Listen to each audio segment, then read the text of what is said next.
G'day guys, John from Ruralco Water here with your weekly Southern Basin market update for the 4th of March.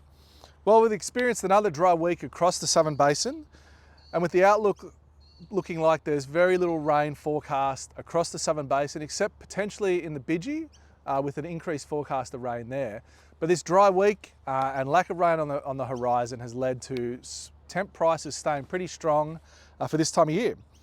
Another driver in the markets at the moment is MDBA storages, with the average storage across the basin at 59% compared to 84% this time last year. So that's a significant drop.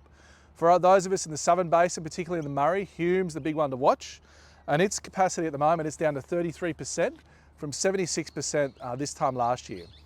You know, without a decent rain over the autumn, there's going to be some pressure on those storages going into next season. So now's a really good time to consider products to secure your water for next season. While we're talking about storages, the Bidgee as well is down from last year, with Burrinjuck down to 49% compared to 87%, and Blowering down to 36% compared to 67%. And with those numbers in mind, it was a bit of a surprise this week that the Bidgee general security entitlement holders got a 2% allocation increase. There was very minimal inflows, so the market wasn't expecting this, but they got that 2% increase there on Monday this week.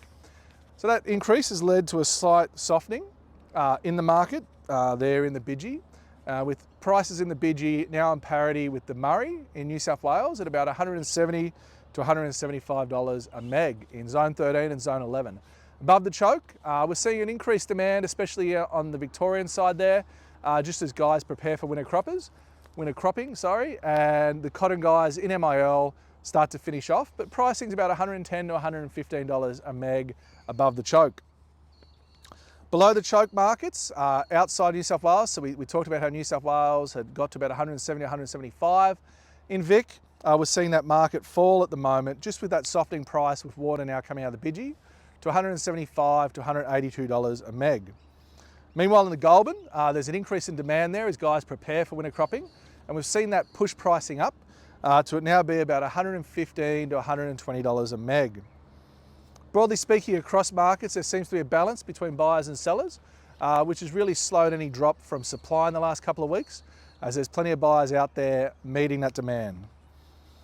In terms of the permanent entitlement market, we've seen strong buyer interest in the last couple of weeks, which has really brought confidence back to that market. And we've seen prices, especially in Zone 7 and in SA, push up a bit from where they had been in the last couple of months. Traditionally, this time of year is where we start talking to clients about forward markets and forward pricing, like I've mentioned, to secure that water into next year. There's plenty of water being traded both for forward and carryover space being sold. So contact your local Ruralco water broker to get the latest intel on those markets. Now, in exciting news, lots of you have been in contact with us when Eric Snodgrass had left Nutrien there last year, and we'd lost those fortnightly weather updates. Well, good news. Eric's back. In the next few weeks, we'll have Australian weather maps and weather forecasts back that I know so many of you really like and find really valuable. So that's great news for you and great news for those in agriculture who get that really good detailed information from Eric. In other news, over the next few months, Ruralco will be hosting live events across the Southern Basin, where you can sit down around the table with your local Ruralco water broker and some experts in some places, and just hear about how to give yourself the best resilience in the market into next year and into the future. The first one will be on the 13th of March in Mildura, so check your inboxes for your invites. Thanks and have a great week.